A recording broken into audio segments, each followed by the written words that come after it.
Salutations, everybody. It is Matty here. Today, we got ourselves a nice batch of Xbox news. One batch, a little bit controversial. We're going to be talking about Forza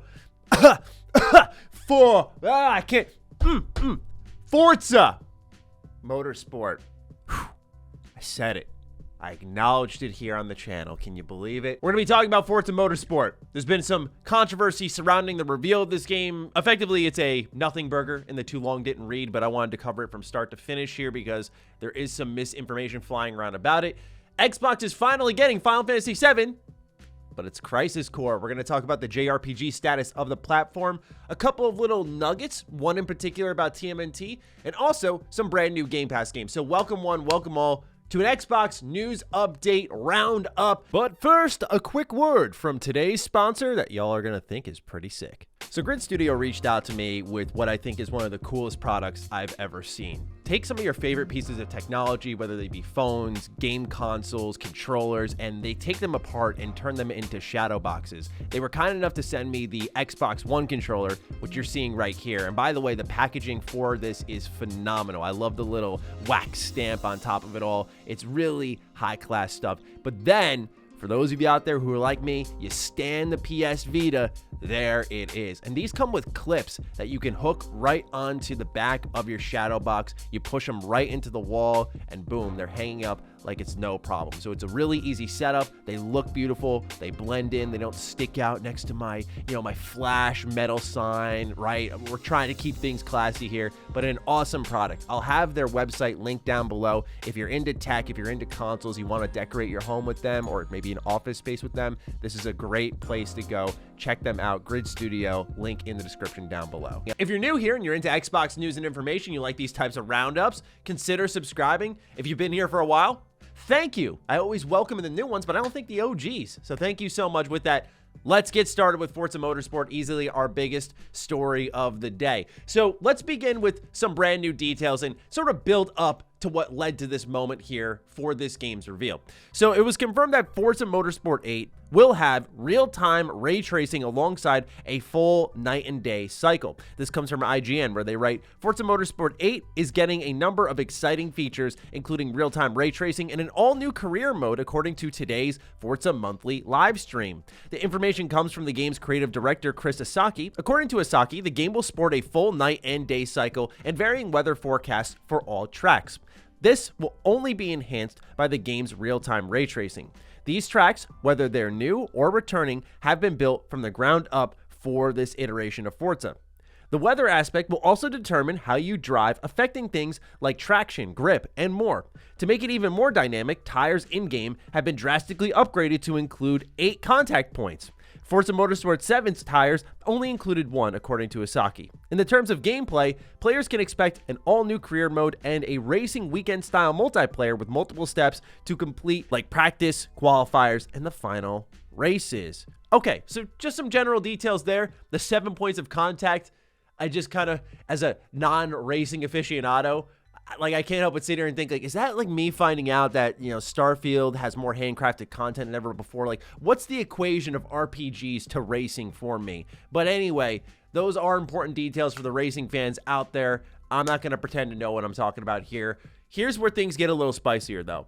So it was confirmed via a write-up on the Xbox Wire that Forza Motorsport will run at 4K 60 FPS on the Xbox Series X and 1080p 60 FPS on Series S. The blog post doesn't say anything about different graphics or performance modes, so it looks like this is the core option. People went back to the announcement post for Forza Motorsport 8, saying it's coming out in the spring, the Xbox Wire follow-up from the showcase, and it says at the bottom in an editor's note this: we incorrectly stated that Forza Motorsport's demo was captured in-game on Xbox Series X. The demo was captured in-game on PC and also tested on Xbox Series X for the same visual quality output. We have corrected this in this article. So now when you see the amount of replays that were inside the demo and it's on PC, people are thinking that they beefed up a rig, and now you sort of have to buy into Xbox telling you the truth here, which is that they are going to match what you saw in that showcase on your Series X with the PC that they were testing things on. Then spiraling a little bit more out of control. We have this report here from Video Games Chronicle following a Forza stream where they were talking about the game and ray tracing, and a lot of people received the comments here from Asaki again as a bit of a jab, when in fact I think it was more of a clarification to concerns that were starting to bubble up about this game and potential lying that was going on. So the title of the article is Forza Director Insists We're Not Misleading You Over In-Game Ray Tracing.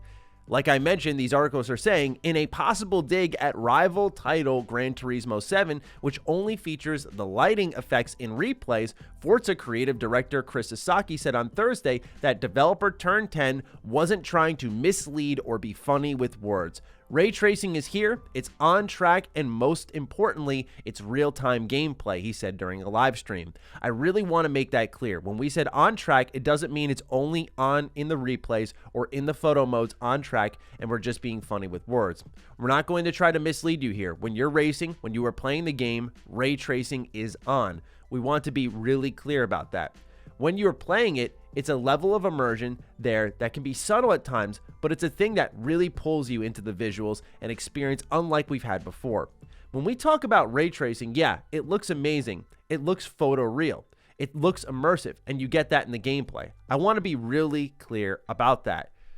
So again, a lot of people thought this was like a dig at Gran Turismo 7 because for those who don't know, GT7 had its huge controversy at the beginning part of this year, and what happened there was one of the things that people were upset about was ray tracing was available only in photo mode, only in replays, and for a lot of people they're like, what? Why? Come on now, why?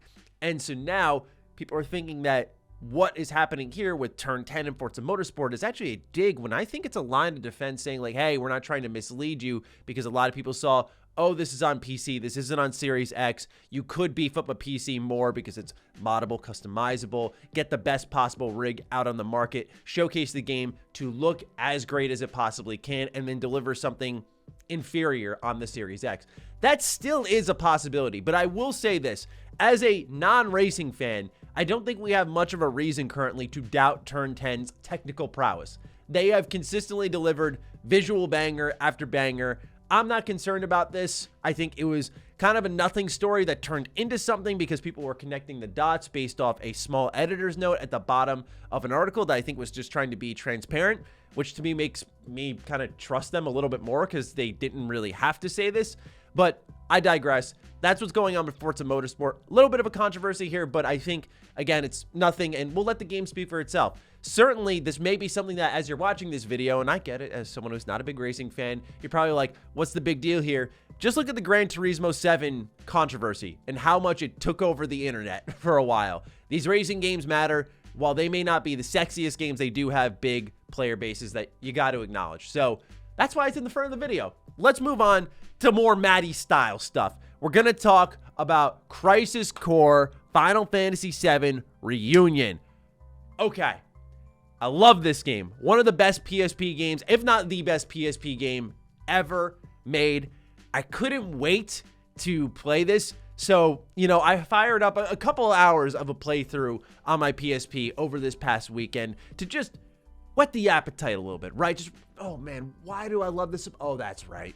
Angeal, the story with Zack, Angeal, Genesis, Sephiroth. Oh, it's so good.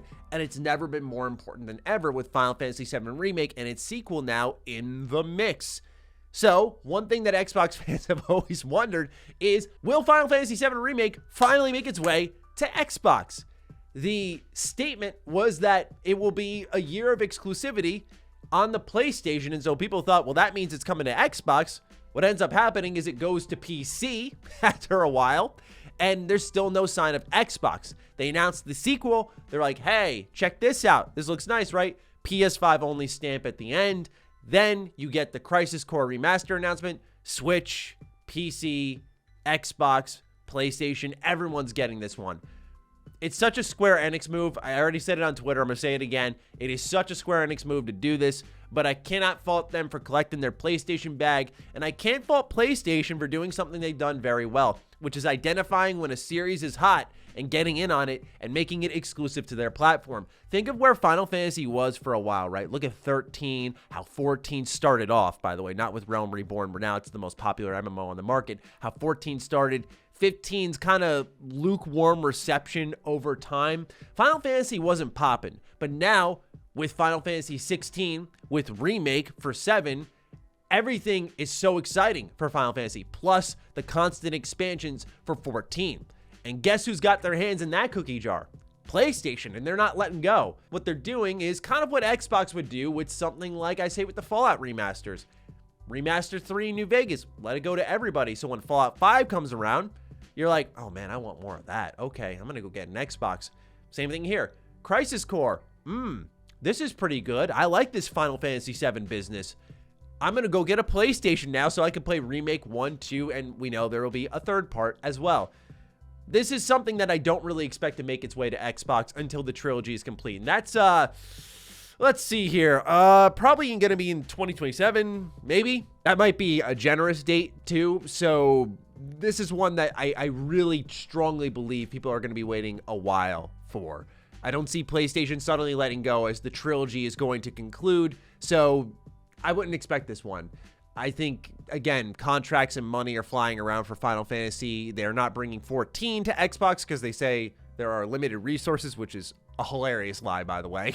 Like, I get they can't talk about the legal mumbo jumbo, but my God, that is such an untruth. It's not even funny with how much money that game makes that Square Enix can flop around and have bomb after bomb for the sales charts, but somehow they're staying afloat because of Final Fantasy 14, but they don't have the budget to bring it to Xbox. Okay, guys.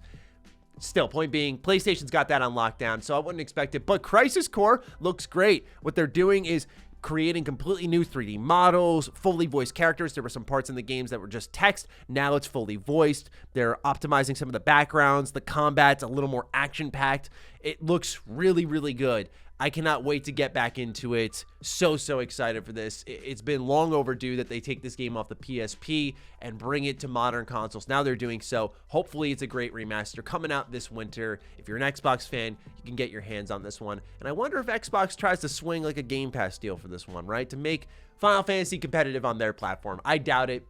We'll see. But anyway, I wouldn't expect any of the 7 remakes or current Final Fantasy games to make their way to Xbox for a long while. We'll see. I've certainly been wrong in the past.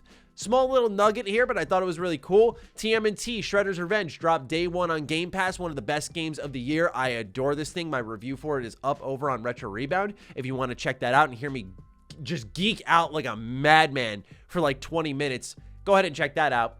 But one thing that was confirmed, and I think it was a leading factor behind the Game Pass Day 1 decision, was this right here, where someone had messaged Tribute Games, the developers, about the crossplay situation for the title, and they wrote, "Hi, currently, crossplay will be only supported between PC, such as Steam and Windows Store, and Xbox. It's not out of the question that we open this up at a later date, but for now, there's no crossplay between consoles." That's unfortunate because this is a game that has 6-player co-op. It's so fun. If you haven't played it yet, it's like a 700 megabyte download, beautiful pixel art, amazing arcade combat, so good. Again, check out my review on Retro Rebound if you have yet to, but this was a wonderful surprise this year, and I think the 6-player co-op deserves that wide open cross-play. I want PlayStation to enjoy that, right? We want Switch to enjoy that. I already got the game on Switch. I bought it there. I have it on Xbox through Game Pass. I have it on PC. I bought the Radical Edition at Limited Run. Like, I'm all in on this game, right? I'm enjoying the life out of it. I want more people to play it. I hope they do break down these barriers, but I think this was a leading reason why they were doing Game Pass,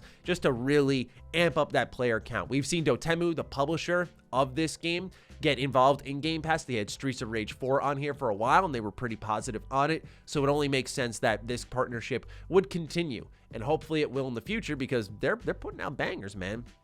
just a small update on that. Last but not least, we're going to talk about Game Pass games. So yes, even though we already had a ton of announcements for Game Pass, new stuff is coming in. It's not a huge helping of games. Some of them were shown off at the showcase, but some of them you may have forgotten about that were previously announced in our day one on Game Pass. So what we're getting is on cloud and console, Shadowrun Trilogy. This is a day one Game Pass drop. I don't know much about Shadowrun. I've heard pretty good things, so I'm keen to check it out, but right now my plate is full because I am JRPG'd up. I'm playing the Somnium Files. I want to play Sonic Origins, Fire Emblem 3 Hopes. I want to play Miles Morales finally. I've been really snoozing on that one, so I want to get that one in. So it might be a while before I even take a look at Shadowrun Trilogy and give it a little, dip my toes into the pool.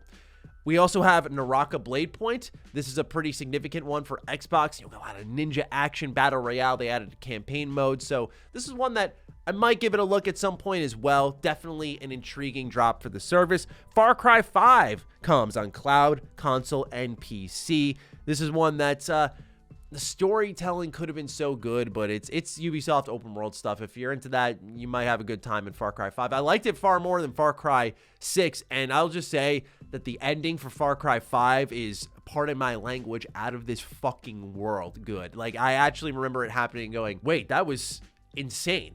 So just keep that in mind. If that's a little carrot at the end of the stick you need to maybe give it a try. The ending for this game is crazy, and that's probably doing it a disservice. There's also FIFA 22, as well as Total War 3 Kingdoms for PC Game Pass. So a really good set of drops, in my opinion. Quality over quantity here. Certainly, we're going to have a lot to play. We already just got another day one Game Pass game, so there's a ton of day one Game Pass games in there. I like what I saw. This is overall a really good batch for Xbox Game Pass. So the pickings are many and quality, which is all you could ask for. And that's all I got for today's Xbox news update. So let me know what you're thinking about the Forza Motorsport controversy. Let me know what you're thinking about the Game Pass drops, TMNT Shredder's Revenge, as well as Crisis Core and the situation there. I'm looking forward to seeing your thoughts. Other than that, follow me on Twitter, follow me on Instagram. Those links are in the description down below. And a big thank you to all the patrons, all the members who continue to support the hell out of the content here. Stay sexy, stay active. I love you all. Peace.